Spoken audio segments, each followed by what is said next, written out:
Rabbi shrah li sadri wa yassir li amri wahlul 'uqdatam min lisani yafqahu qawli. Amma ba'd. Kita bersyukur kepada Allah atas semua nikmat yang Allah titipkan kepada kita, dan kita selalu berusaha mohon kepada Allah agar semua nikmat yang kita peroleh betul-betul efektif kita gunakan untuk beribadah kepada Allah Subhanahu wa taala. Dan selalu doa kita panjatkan, ya muqallibal qulub sabit qalbi ala dinik. Wahai zat yang membolak-balikan hati, semoga kita tetap di atas agama ini. Namanya semangat naik turun, maka kita mohon kepada Allah terus menerus tanpa henti untuk tetap dijaga hidayah taufiknya, sehingga kita dimudahkan dalam seluruh urusan ibadah kita insya Allah. Terlebih sekarang musimnya musim seperti ini, di mana banyak hambatan. Tapi sekali lagi saya sudah berulang kali menyampaikan tentang kaidah bahwa semakin sulit sebuah ibadah maka semakin besar pula pahalanya. Kita harus paham betul itu, sehingga hambatan-hambatan yang kita peroleh itu justru membuat kita harus bersemangat. Di dalam menerima hidayah tentu saja kita menerima secara sempurna sepanjang bisa di tracking zaman sekarang ini, di tracking tentang kebenaran dalilnya. Zaman sekarang itu mudah ya untuk men-tracking apakah sebuah pernyataan atau sebuah ceramah itu benar atau tidak, itu kita mudah sama sekarang ya, karena semua bisa diakses lewat internet sama sekarang ya. Bahwa kalimat itu dari siapa itu kan untuk mengecek sanadnya itu mudah sekali. Maka kita berharap mudah-mudahan selalu kita diberikan taufik oleh Allah untuk bisa benar-benar mengimplementasikan setiap apa yang kita peroleh yang kita yakini benar. Ada banyak tantangan di dalam kita berjuang untuk menegakkan agama gitu. Begitu banyak tantangan yang kita terima. Subhanallah. Jadi memang tantangan dakwah seperti itu, dan itu terjadi di mana-mana gitu. Terjadi di mana-mana. Jadi kita tidak heran. Makanya kita ingat tentang Quran surah Asy-Syura ayat ini, surat 26 gitu. Tasim mim tilka ayatul kitabim mubin. Inilah ayat yang jelas Al-Qur'an, yang sangat jelas gitu. Tapi kemudian di ayat ini dikatakan la'allaka bahi'un nafsaka ala yakunu mu'minun. Engkau Muhammad ya, Allah menyebutkan akan membinasakan dirimu, hampir membinasakan dirimu disebabkan karena orang-orang nggak beriman. Kadang-kadang begitu ya, di dalam dunia dakwah itu seperti itu, masing-masing membawa kepada golongannya. Subhanallah. Jadi saya berusaha untuk tidak seperti itu sebenarnya. Jadi sebenarnya kita tidak perlu sampai kepada level seperti itu, tapi kan kenyataannya terjadi di masyarakat memang seperti itu. Nah, tapi sekali lagi kita tidak boleh bersedih ya. Kita tidak boleh bersedih disebabkan karena itu, tapi bahwa Rasulullah pernah sangat bersedih pun iya. Maka dikatakan la'allaka bahi'un nafsaka ala yakunu mu'minin. Jadi Rasulullah itu dikatakan sampai mau dalam tanda kutip bisa meninggal karena kesedihan yang teramat sangat memikirkan orang-orang Mekah yang nggak beriman, maksudnya ala yakunu mu'minun. Itu terjadi sama diri Rasulullah SAW. Secara asal namanya pendakwah itu kan sangat ingin khususnya tauhid itu masuk ke jamaah, pastilah itu, karena itu keselamatan kan. Tetapi kadang-kadang ada yang lebih banyak suka dengan yang tambahan-tambahannya, itu lucu-lucunya yang disukai gitu. Ini fakta yang terjadi di masyarakat seperti itu. Kita harus sangat bersabar. Jadi yang sudah lebih dahulu ngaji itu harus lebih bersabar. Harus lebih bersabar. Inna sya' kata Allah, seandainya saya berkehendak kata Allah, nunazzil alaihim ayatan, seandainya saya berkehendak mudah saja buat saya untuk menurunkan nunazzil alaihim minas sama'i, dari langit, ayatan mukjizat dari Allah, fatolat a'naquhum laha khadi'in. Seandainya saya berkehendak mudah saja menurunkan ayatan, mukjizat yang besar yang membuat orang itu tertunduk. Fatolat a'naquhum itu berarti tertunduk, tengkuknya itu tertunduk, menunjukkan bahwa dia akan tunduk. Gelem ora gelem mengakui kebesaran Allah lewat mukjizat yang disebutkan. Tetapi hal itu sudah terjadi di zaman dulu. Zaman Nabi Musa itu berpuluh-puluh, kalau nggak salah tidak kurang dari 9 atau 10 mukjizat besar diturunkan kepada Nabi Musa AS. Hasilnya apa? Sampai sekarang masih ngebumi Palestina itu. Bani Israil subhanallah. Kurang apa mukjizat yang diturunkan Allah kepada mereka, tapi tetap saja seperti itu. Jadi ini persoalan murni hidayah dari Allah Subhanahu wa taala. Waalaikumsalam warahmatullahi wabarakatuh. Kita tidak tidak harus sangat bersedih gitu ya, bersedih secukupnya saja. Kadang begitu nih, Masya Allah. Kadang begitu.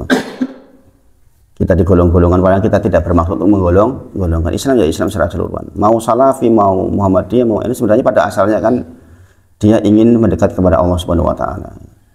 Ada beberapa perbedaan fikih mungkin sepanjang di wilayah akidah tidak berselisih, maka ambil yang tidak berselisih itu. Kadang-kadang kalau masuk ke wilayah akidah memang jadi berat ya, jadi berat. Wa ma ya'tihim min dzikrin minar rahmani muhdasin illa kanu anhu mu'ridin. Tidaklah diturunkan peringatan kepada mereka kecuali mereka itu menolak gitu. Jadi seperti itu kadang-kadang. Makanya kita benar-benar berusaha untuk tabah di dalam perjuangan dakwah. Saya tadi sempat ngobrol sama Pak Tovan di kendaraan itu tentang kita kan barusan belajar tentang sholat sunnah ya, yang kita sebut salah satunya hadis Arba'in nomor 38. Ini saya ulang-ulang itu kan, man adali waliyan faqad adantu biharbi. Barang siapa yang memusuhi waliku maka dia akan diperangi oleh Allah langsung. Syarat menjadi wali diantaranya adalah melaksanakan wajib dan senantiasa yang sunnah. Itu penekanannya kan dan senantiasa yang sunnah. Ingat loh ya, menjadi walinya Allah itu melaksanakan yang wajib, clear, dan selalu menekankan yang sunnah. Nah kita bicara tentang sholat sunnah, begitu banyak yang kita pelajari, belum selesai loh ya kita, baru sampai ini, belum selesai, baru sampai terakhir kemarin kan sholat syukur wudu, ya kan? Sholat istikharah, masih banyak sholat sunnah yang lain yang kita hendak pelajari. Itu saya tadi sempat ngobrol sama Pak Taufan itu, ada orang yang berpikir gitu, ketika disampaikan memperbanyak sholat sunnah, memangnya nggak punya pekerjaan ya, sholat weh. Bayangin ini. Jadi itulah yang terjadi di masyarakat. Ada orang yang menerima dari sisi itu. Kita kira harus paham betul itu.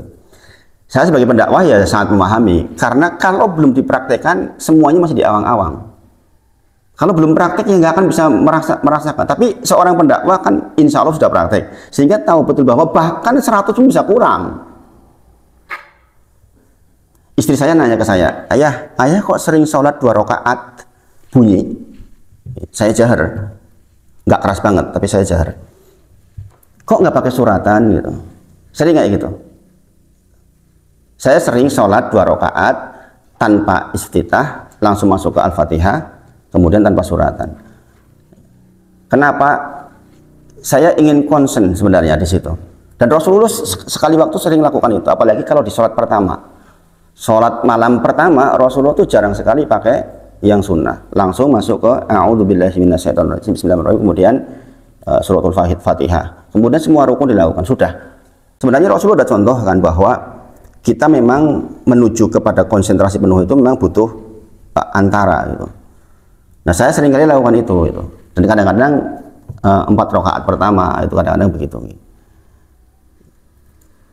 Apalagi kalau sholat di siang hari, sholat duhur gitu kan, kita punya kesempatan yang sangat banyak. Kalau kemudian ada orang mengatakan, oh memang dia pekerjaan kok sholat nganti okeh gitu, subhanallah. Sekali lagi, jenengan praktekkan nanti jangan akan tahu. Yang tahu itu yang praktekkan. Tapi kadang-kadang orang sudah membayangkan dengan logikanya dulu, lah ini pendak sholat terus kapan lagi kerja gitu. Harusnya pendak kerja kapan leh sholat, terusnya itu. pendak kerja kapan leh sholat, harusnya begitu. Sekali lagi saya sampaikan nih, bahwa sejarah itu kan sesuatu yang tidak bisa dihilangkan. Sejarah turunnya sholat itu perintahnya berapa? 50 waktu. Iya enggak? Iya enggak? Artinya para ulama menyebut ini kehendak Rabb kita terhadap kita sebenarnya 50 waktu bertemu dengan kita dalam sehari semalam aslinya, iya kan?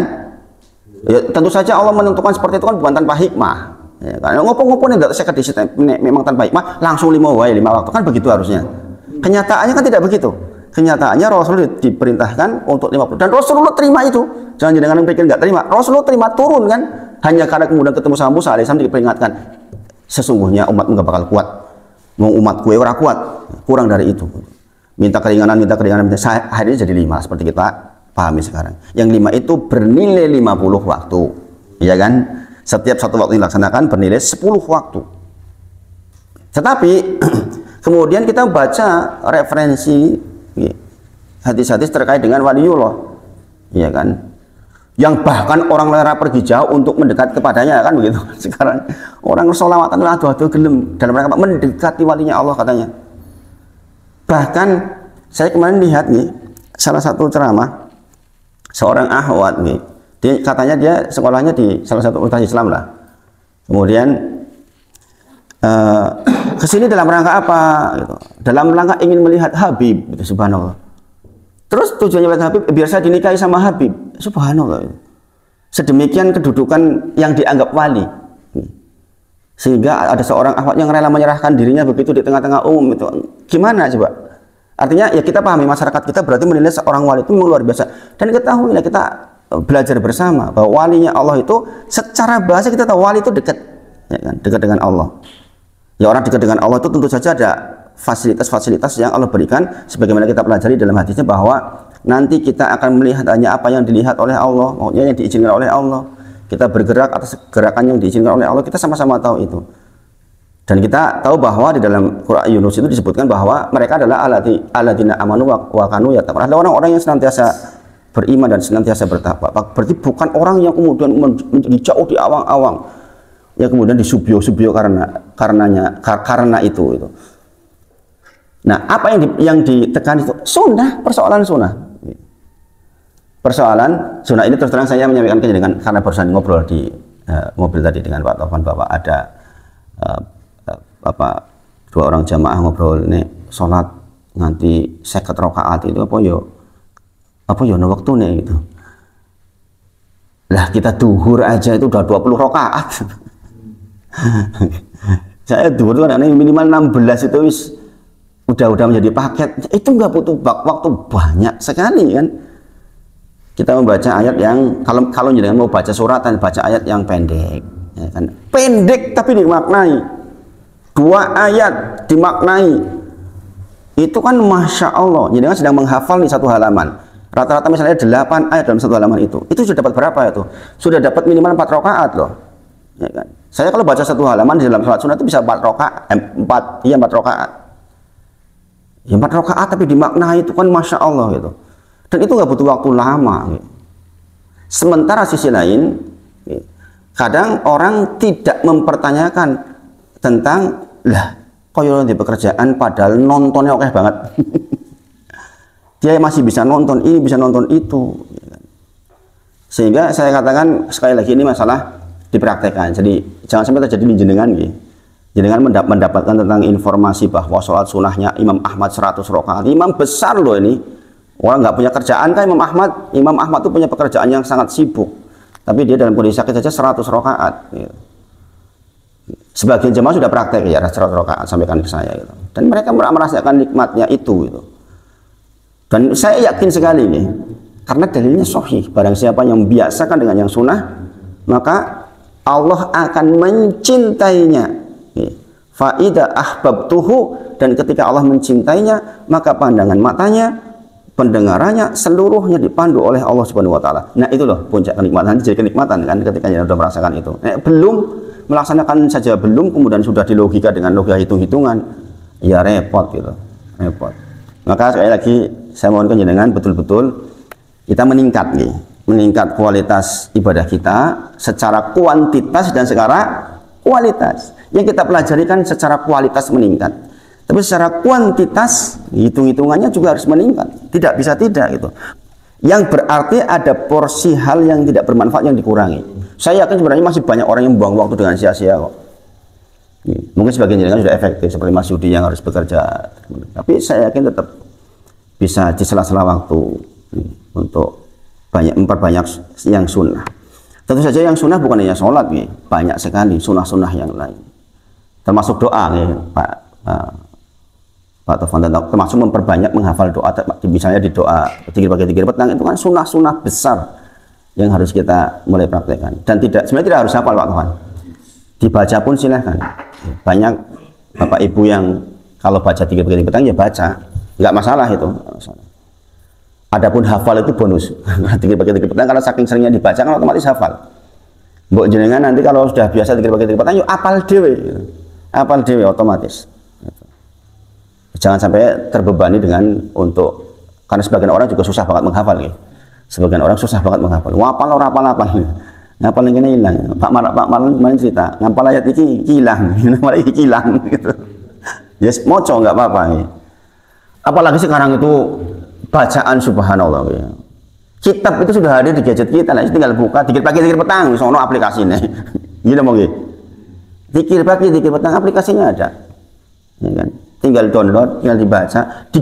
Saya sepuh, namanya di HP bisa digedein, itu kan ketok tulisannya.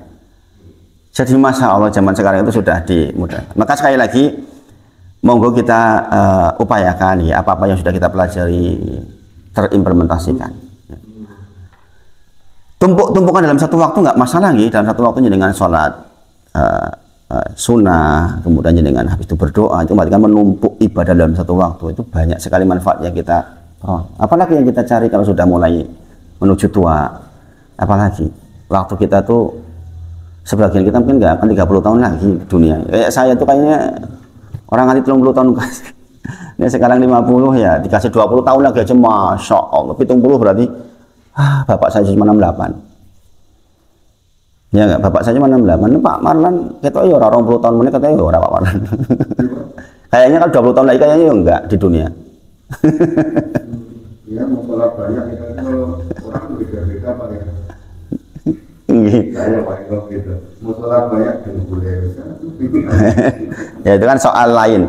Ya itu makanya hadir di keterangan Pak bahwa ada seorang yang punya kaki satu. Ini kisah nyata kan di Masjidil Haram, kaki satu orang Indonesia yang menceritakan itu Syekh dari Madinah, sampai sekarang masih hidup. Dia mengatakan guru saya yang tidak pernah saya bicara dengannya, yang saya selalu doakan dia, yang berbicara dalam ilmu, itu orang Indonesia. Suatu malam saya datang ke sebuah sholat malam jam 1 malam. Kemudian saya di belakang dia, ini orang berdiri dengan satu kaki sampai datang waktu subuh. Saya saja dengan kaki dua, dengan hafalannya lebih banyak, harus turun-turun, mau dia tuh istirahatnya harus lama. Ini orang panjang sekali sholatnya. Gitu. Bayangkan kaki satu loh. Jadi persoalan energi, dan itu sekali lagi lah, pokoknya yang praktek yang tahu itu. Saya sering merasakan ketika justru lagi sakit luar biasa badannya, gergesi banget, itu justru kuat berdiri lama. Ini net kondisi sehat, kadang-kadang malahan orang pikirannya kayaknya yang dindi kadang-kadang. Tapi ketika dia lagi sakit, merasakan sakit betul-betul, justru bisa konsentrasi penuh. Dan sholat sunnah bisa sambil duduk Pak Malan. Sholat sunnah itu bisa sambil duduk. Kalau dengan problematikanya tadi misalnya pegel dan sebagainya, sambil duduk nggak masalah. Bahkan sambil berbaring pun istilahnya dalam kondisi tertentu masih dibolehkan. Sekali lagi masalah effort, masalah keinginan untuk memperbanyak yang sunnah. Yang mudah-mudahan kita diberi taufik oleh Allah Subhanahu wa taala untuk bisa melaksanakan yang kita pelajari. Baik, kita lanjutkan untuk terakhir kemarin kita belajar tentang masalah Al-Qur'an, penamaan Al-Qur'an. Kita kembali ke hadis arba'in dulu insyaallah sebelum masuk ke sholat sunnah lagi. Biar yang sunnah dilaksanakan dulu, yang sudah banyak dilaksanakan dulu. Jadi dengan sholat istikharahnya ya dilaksanakan, sholat istikharah. Banyak yang menjadi alasan istikharah buat kita kan. Imam Ibnu Hazm menyampaikan alasan-alasan kecil pun bisa untuk menjadi alasan untuk sholat istikharah. Sholat ghaflah udah belum Pak Pri? Kemudian nanya ke Pak Pri. Sholat ghaflah, sholat antara maghrib sampai isya dibanyakin? Sholat ghaflah sudah, masya Allah itu. Walaupun cuma Tapi kan sudah dilaksanakan. Sholat di antara maghrib sampai isya setelah sholat ba'da maghrib itu kan banyak sekali.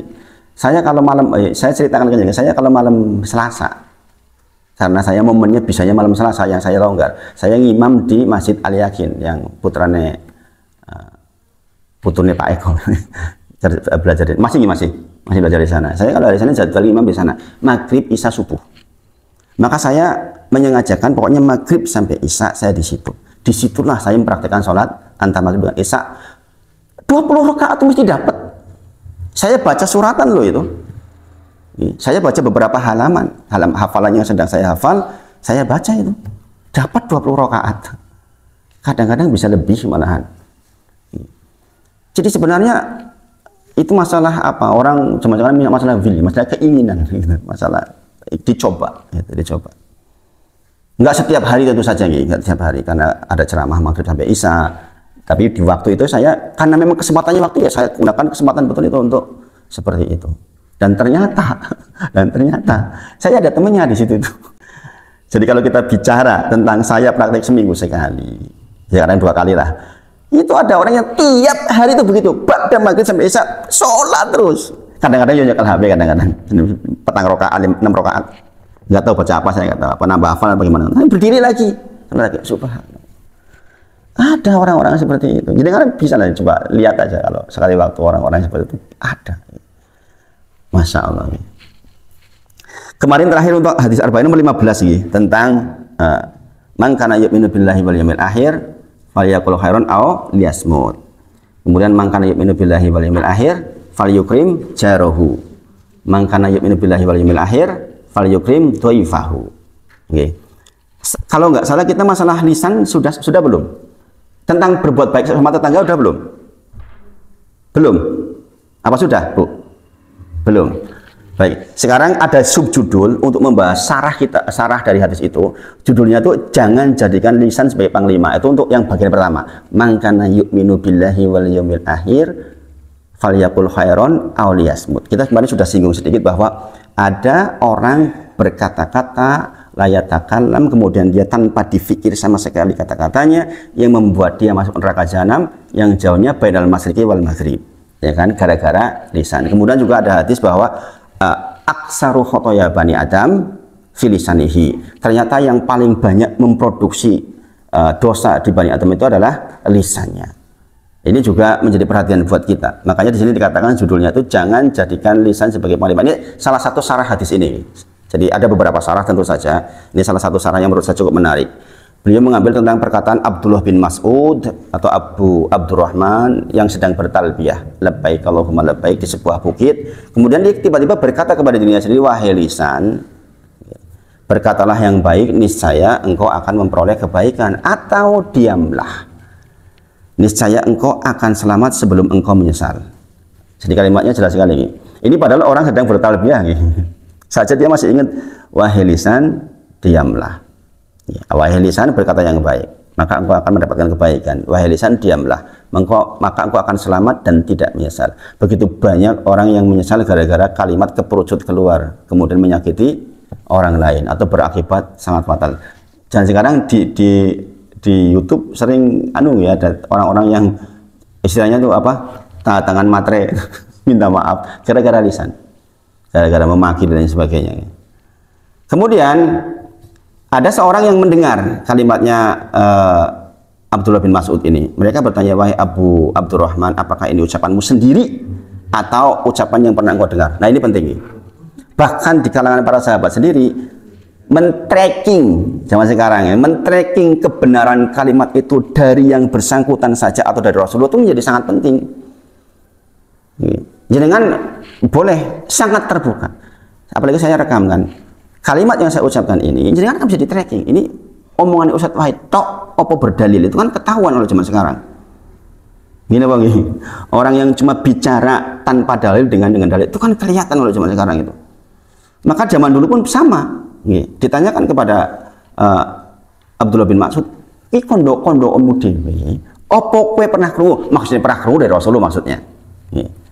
Maka kemudian tidak, bahkan aku telah mendengar dari Rasulullah SAW, di mana Rasulullah SAW bersabda, aksaru khotoya ibni Adam fi lisanihi, sesungguhnya dosa di kalangan Bani Adam yang paling banyak itu di lisannya. Itulah mengapa saya mengatakan kepada diri saya sendiri, wahai lisan, wahai lisan, berkata yang baik atau diam.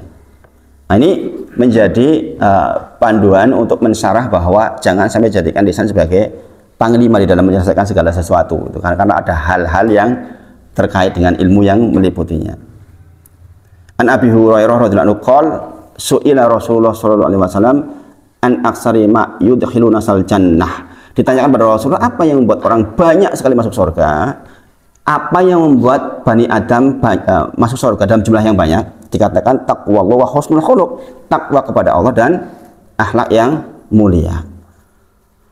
Wasu'ila, dan kemudian ditanyakan aksaro yang banyak menjadikan orang masuk neraka, dikatakan alfamu wal faroju. Alfamu wal faroju. Alfamu wal faroju, yaitu mulut dan farji. Jadi yang membuat banyak orang masuk surga adalah taqwallah wa husnul khuluq. Sementara ditanya paling banyak membuat orang masuk neraka apa? Alfamu wal faroju, adalah mulut dan farji dan kemaluan. Nah, ini yang paling banyak membuat orang masuk ke neraka. Di sini sebutkan dalam riwayat lain 2 lubang itu jawabannya. Bukan hanya dikatakan alfamu wal faroju, tapi 2 lubang, yaitu mulut dan farji.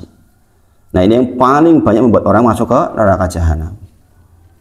Dan kita tahu kisah-kisah zaman sekarang juga seperti saya ceritakan dengan kisahnya Agus, itu kan gara-gara kalimat toh. Ya kan, dia udah masuk neraka dunia sebenarnya, udah siram, kemudian disiksa, tidak bisa melihat, itu ya udah siksaan dunia atau itu gara-gara kalimat toh. Ya, gara-gara ke anak buahnya bilang gitu kan. Ketika ditanya, kenapa kamu sampai jalan kayak gitu? Gak menyesal. Oh iya, bos saya bilang kayak gitu. Gimana coba? Dan itu diakui oleh Agus kan itu.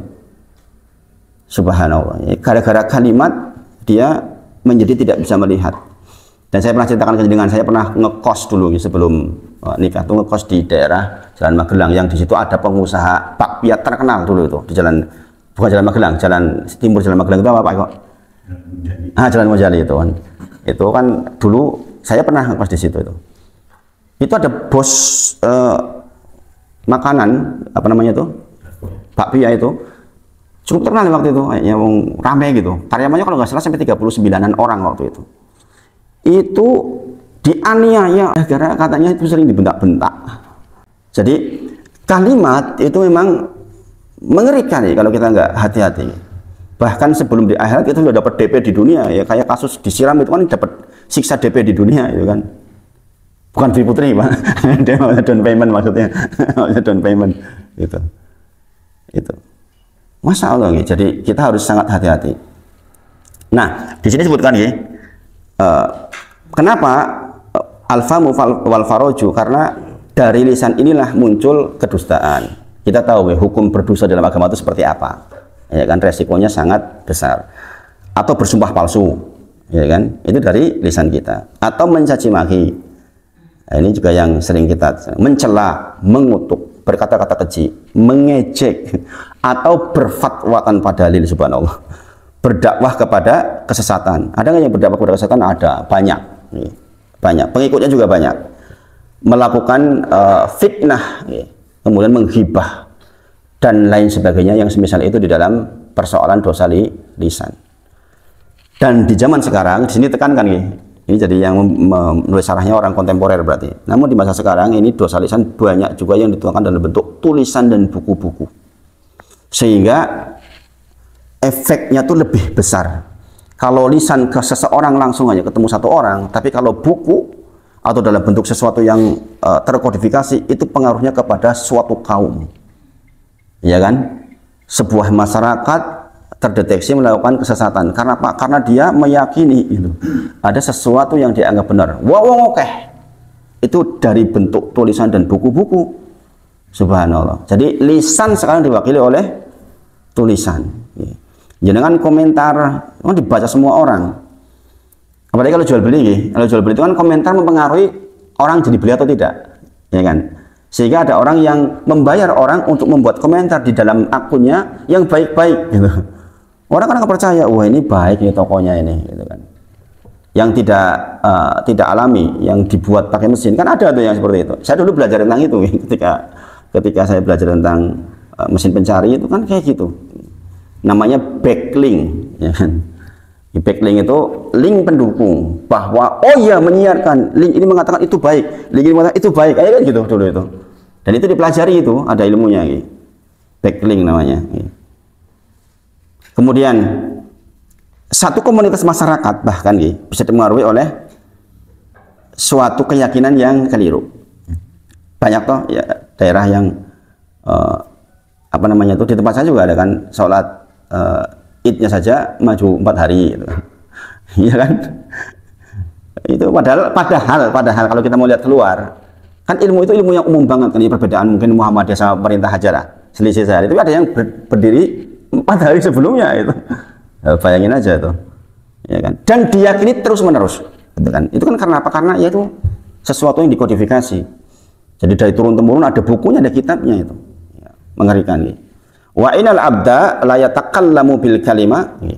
Sesungguhnya seorang hamba mengatakan suatu kalimat yang mendatangkan min sakhatillahi ta'ala, yang mendatangkan marahnya Allah, la yulqilaha balan yahwi biha fi jannah, yang membuat dia terjatuh ke dalam neraka jahanam. Jadi sekali lagi al ilmu qoblal qouli wal amal itu menjadi sangat penting. Ini disebutkan di dalam kitab Sahih Bukhari di awal-awal tentang bab tentang ilmu sebelum berkata dan bertindak. Termasuk bertindak itu resiko yang timbul di belakangnya, ya kan. Jadi manusia kadang-kadang suka salah langkah. Saya kadang-kadang juga sering kali juga menyesali sesuatu yang sudah terjadi.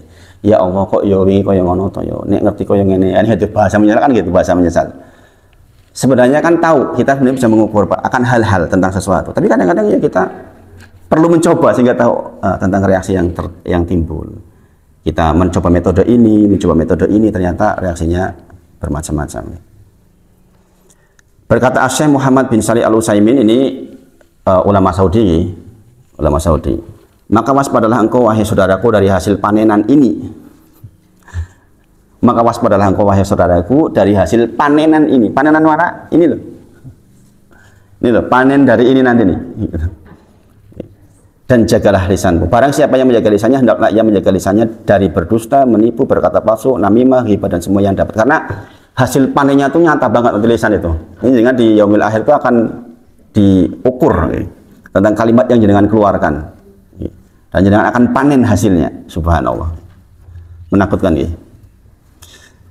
Nah, ini ada satu kisah yang sangat terkenal yang jenengan sudah hafal insyaallah. Qila li Nabi sallallahu alaihi wasallam, dikatakan kepada Nabi Muhammad sallallahu alaihi wasallam, ya Rasulullah, wahai Rasulullah, inna fulanah taqumul laila wa tasumun nahara. Ada seorang wanita yang salat malam, kemudian siang harinya puasa, wa taf'alu wa tasaddaqu.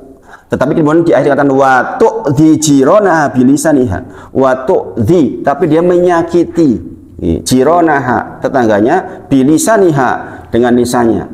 Kata Rasulullah, jawabannya singkat, la khairu fiha hiya min ahlin nar. Enggak ada kebaikan di dalam dirinya, dia penduduk neraka. Bayangin, dinafikan loh sholat malamnya, dinafikan puasanya, gara-gara dia tu'dhi jironaha, gara-gara menyakiti tetangganya, bilisaniha, bukan dengan tangannya loh ini, bilisaniha, dengan lisannya. Kata Rasulullah, subhanallah, la khairu fiha, dinafikan, berarti dilangkan tuh enggak ada kebaikan sama sekali dalam dirinya, hiya min ahlin nar, dia penduduk neraka jahanam. Coba jangan bayangkan, orang capek salat malam, ya kan, orang capek salat menahan lapar, kemudian dia punya kebiasaan tu'dhi jironaha, dia sering sekali nyilet tetangganya dengan kalimatnya, bukan dengan pisau, dengan kalimat-kalimatnya, menyakiti sekali. Maka kata Rasulullah sekali lagi, la khairu fiha hiya min ahlin nar, dia penduduk neraka jahanam. Subhanallah. Faqala Rasulullah sallallahu alaihi wasallam, la khairu fiha hiya min ahlin nar. Qalu wa fulana tusalli maktubah. Kemudian dikatakan kepada Rasulullah, ada perempuan yang sholatnya sholat wajib saja. Nah, ini kan cerita tentang satu hal yang lain. Jadi kalau misalnya praktek yang tadi Pak Tovan, yang orang saya nggak mau sunah wajib-wajib saja, juga ada prakteknya Pak Tovan. Misalnya sibuk banget, ini untuk orang yang sibuk tenanan Pak Tuhan. Memang ya rasa sempat tenan sholat sunat, sibuk tenanan gitu. Mungkin dia melayani suaminya, dia macam-macam gitu. Jadi kalau menerima seperti ini, kemudian tuh kan ada yang cuma sholat wajib tok, malbu surga. Bukan itu, dia punya ibadah-ibadah lain, pendamping yang lain, sunah-sunah yang lain yang bukan sholat gitu. Semuanya terkait dengan yang sunnah, karena dalilnya jelas, siapa yang mencintai sunnah maka menjadi waliku, ya kan. Dikatakan watasodaku, dia bersodakoh bi aswari, aswari menunjukkan bahwa ini barang biasa lah, roti itu sedikit jumlahnya.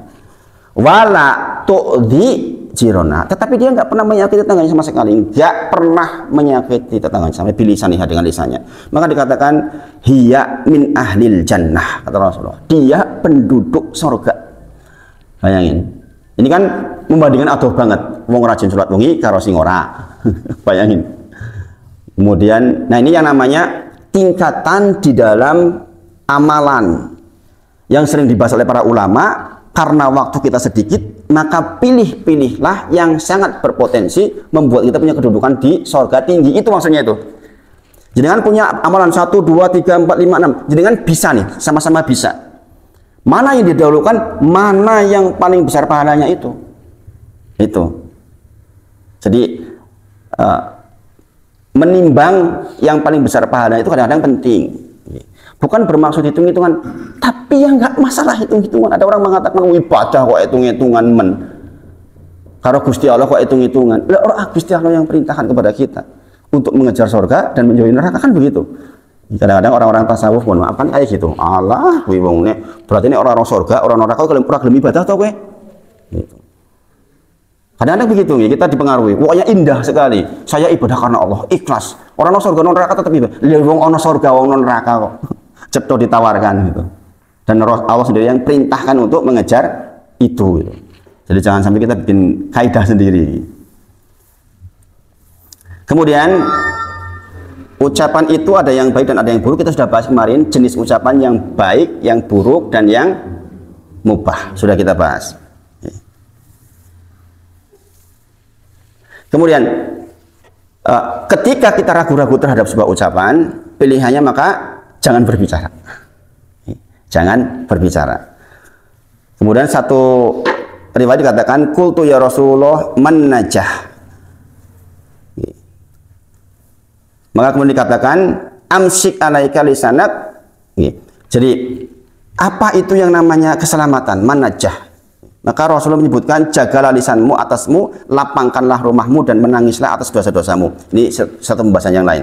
Yang dibahas adalah jagalah lisanmu atasmu. Jadi yang dikatakan keselamatan ketika ditanya kepada ya Rasulullah man najah, apa itu keselamatan ya Rasulullah? Jaga lisan. Gitu. Dalam riwayat dikatakan jaga lisan dan farji. Kemudian cobaan yang paling besar bagi seorang di dunia adalah lisan dan farjinya. Dan ini disebutkan di dalam beberapa hadis terkait dengan jaminan Rasulullah SAW ketika seseorang bisa menjaga lisan dan farji. Maka Rasulullah jaminkan bagi dia surga. Kemudian ada kisah lain juga, dikatakan tentang qultu ya Rasulullah hadisni bi amri a'tasimu bihi ya Rasulullah, wasiatkan kepadaku. Nah, ini yang kita bahas di hadis Arba'in nomor 16 di Gunung Sembulan sudah. Jadi Rasulullah dan para sahabat kalau bertemu, kalimatnya ausini, di sini hadisni, kabarkan kepadaku, ajarkan kepadaku, wasiatkan kepadaku. Nah ini jadi orang udah ngaji, kalau ketemu teman tuh begitu, obrolannya mbok berwasiat kepada saya, mbok nasihati saya, begitu itu. Jadi begitu itu kalau jenengan ketemu di angkringan sama orang, pembahasannya, mbok kamu berwasiat sama aku apa toh sing kira-kira aku iso dadi pegangan. Misalnya kita mesti udah sholat, ya sholat aja lali yo, itu lebih bermanfaat. Jenengan wis tuwa akeh kondo la ilaha illallah yo, ben konek mati yo, insyaallah husnul khotimah. Gitu itu. Ini diajarkan, bahkan ini di dalam hadis ini dikatakan qala ya Rasulullah hadis nih, ya Rasul kabarkan kepadaku, berikan kepadaku bi amri a'tasimu bihi, yang saya bisa berpegang dengan itu. Qala qul rabbi Allah sumastaqim, kemudian katakan Rob saya adalah Allah, kalimat la ilaha illallah, sumastaqim, kemudian istiqomahlah di situ. Kemudian dikatakan qala qultu ya Rasulullah ma aqwafa ma takhafu alayya, kemudian dikatakan apakah yang paling kau khawatirkan di antara yang kau khawatirkan? Beliau mengatakan begini, fa akhadha bilisani summa qala fa akhadha bilisani, memang gini. Ya gitu, Rasulullah mengatakan begitu, menunjukkan itu. Jadi apa yang paling engkau khawatirkan ya Rasulullah? Terhadap apa yang paling engkau khawatirkan? Kalau khawatir paling khawatir itu apa? Begitu Rasulullah nunjuk. Fa akhadha bilisan summa qala hada, gitu. Rasulullah begini, kemudian mengatakan ini, kata Rasulullah gitu. Jadi bayangin nih, sampai begitu nih, sampai segitunya Rasulullah SAW memandu para sahabat. Ketika dikatakan haditsni bi amri a'tasimu bihi. Sampaikan, kabarkan kepadaku tentang sesuatu yang bisa saya jadikan pegangan. Dengan itu saya masuk surganya Allah Subhanahu wa taala. Maka Rasulullah menunjuk kemudian dikatakan ini loh. Masya Allah. Kemudian kalau jenengan pernah mendengar wala taqrabu zina. Kemudian jangan dekati zina. Maka upaya jenengan untuk tidak mendekati zina karena jenengan tahu orang itu berpotensi kena syahwat jika mendekati. Paham ya? Paham ya? Orang kan suruh jangan mendekati karena orang itu berpotensi kena syahwat ketika mendekati. Paham ya sampai di sini? Maka lisan pun sama. Lisan pun sama. Jangan kau dekati suasana yang membuat lisanmu itu kemudian mengucapkan sesuatu yang seperti itu. Kenapa? Ngomong tuh syahwat. Coba masalah politik, jangan bela-belain politik, itu kan syahwat itu. Rumong sone awet dhewe kan bener. Jadi kan kadang-kadang bertengkar gara-gara persoalan politik ini. Ini persoalan syahwat sebenarnya. Kadang-kadang di atasnya sudah selesai, nggak ada apa-apa. Jebule kok konco dhewe. Kitanya kadang-kadang berselisih dan itu ditipu oleh setan terus-menerus itu. Karena ini persoalan syahwat, ya kan? Persoalan syahwat. Sebagaimana jangan mendekati zina, maka jangan dekati pula hal-hal yang demikian. Nanti dibahas di hadis nomor 16. Bahwa memang kita disuruh oleh Allah kata-kata la taghdab. Rasulullah mengatakan, apa wasiatmu ya Rasulullah terhadapku supaya saya masuk surga? Dikatakan la taghdab, jangan marah. Kata la taghdab itu ada dua artinya. Jangan marah itu ada dua artinya. Maksudnya yang pertama, jangan dekati sesuatu yang membuat dirimu jadi marah. Seorang suami istri, suaminya lagi naksir wanita lain misalnya. Istrinya marah kan, supaya jangan sampai jadi bertengkar. Yo nek isoki bojone ojo cerak-cerak karo pelakonnya ini. Nyerak-nyerak ya mesti gelut itu. Jadi memang seperti itu. Demikian juga lisan. Jangan membuat suasana yang membuat jenengan bersyahwat untuk akhirnya menjadi dan mencela. Apabila manusia menjelang pagi, ini dari Said Al-Khudri ini radhiyallahu anhu, apabila manusia menjelang pagi, maka semua anggota-anggota badannya menyalahkan lisan. Ini para sahabat itu seperti itu. Mereka berkata, wahai lisan, bertakwalah engkau kepada Allah karena kami. Maka sesungguhnya keadaan kami tergantung kepadamu. Jika kamu istiqomah, kami pun istiqomah. Namun jika kamu menyimpang, maka kami pun menyimpang. Kenapa? Karena lisan penterjemah hati. Bayangin. Ya kan, jenengan kan ucapan la ilaha illallah kan i'tiqad dan ikrar. Ya kan? Keyakinan di dalam hati yang kemudian diterjemahkan ikrar la ilaha illallah. Maka Abu Sa'id Al-Khudri mengatakan setiap bagi anggota badan yang lain sesungguhnya mengatakan pada lisan, wahai lisan, bertakwalah kepada Allah karena sesungguhnya keadaanku bergantung kepadamu. Karena engkau adalah penterjemah dari kondisi hati kita. Orang lagi marah hatinya, jengkel, metu kabeh, ya kan? Maka diperintahkan, hati-hati bertakwalah wahai lisan. Ini isi nang hati, urung metu kan isi aman insya Allah. Ini apa nggih? Ketika begitu dengan keluar, nah itu sudah nggak karu-karuan. Dan ini tidak mudah nggih, butuh perjuangan.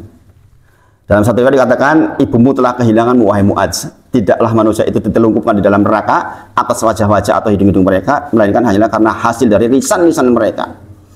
Ini saya membaca tentang syarah hadis yang ini, yang terakhir itu ngeri gitu ya. Jadi banyak orang ditelungkupkan di neraka jahanam wajahnya disebabkan karena lisannya. Maka dikatakan di awal hadisnya, ibumu telah kehilanganmu wahai Mu'adz. Jangan tahu Mu'adz itu kayak mana nih, sahabat utama. Tapi pernah dikatakan diberi penjelasan seperti itu. Jadi terdapat penjelasan bahwasanya hamba itu dihukum dengan seluruh apa yang diucapkannya. Apakah ucapannya diucapkan sungguh-sungguh atau main-main? Di antara keterangan hadis itu gitu. Orang akan dihukum atas ucapannya, baik ucapan itu sungguh-sungguh atau main-main. Makanya sering saya katakan ngelawak tuh yo ngelawak nih, kemudian lawakannya untuk membuat orang tertawa, kita harus berdusta atasnya, itu dihukumi. Jangan tidak ada hadis khusus tentang itu. Jadi sing main-main bisa dihukum karena itu. Makanya jangan perhatikan nih tentang masalah jangan marah. Misalnya orang marah kepada istrinya, kemudian muncul kalimat talak. Di madzhab Syafi'i itu berlaku ya. Di madzhab Syafi'i talak dalam kondisi marah itu berlaku loh. Ini orang nesu ya orang nalak lah, katanya bahasanya kan gitu. Nah, lagi normal api-api apa ya nalak. Ya enggak? Makanya di madzhab Syafi'i dikatakan talak dalam kondisi marah itu Marah tapi sadar ya, marah yang maksudnya bukan marah mabok ya. Marah dalam diri logikanya masih berjalan. Kemudian dia talak itu berlaku. Kenapa? Liung anak ini justru lagi marah, lagi normal wepo yo nalak. Gitu. Makanya dikatakan di sini bahwa orang dihukumi disebabkan karena kalimat dia yang serius maupun kalimat yang main-main, subhanallah. Wah, mengerikan ya. Dan kalau itu bertepatan dengan waktu yang mustajab, itu dikabul oleh Allah gitu. Ini saya pernah saya ceritakan, bapak saya pernah kejadian. Daripada mendingan mati weh, meninggal itu nggak sampai 6 bulan berikutnya adik saya itu. Bayangin, bapak waktu adik meninggal itu guling-guling nyesalnya kayak mana. Karena mungkin bertepatan dengan waktu mustajab. Hancur loh adik saya meninggalnya. Bayangin, itu padahal adik saya salahnya nggak berat banget sebenarnya. Dia itu ditaksir orang NTT, bapak saya nggak setuju. Orangnya datang ke rumah, wah ini kartu karo bocah kae. Bapak wah setuju, mending mati woi. Begitu bahasanya itu, subhanallah.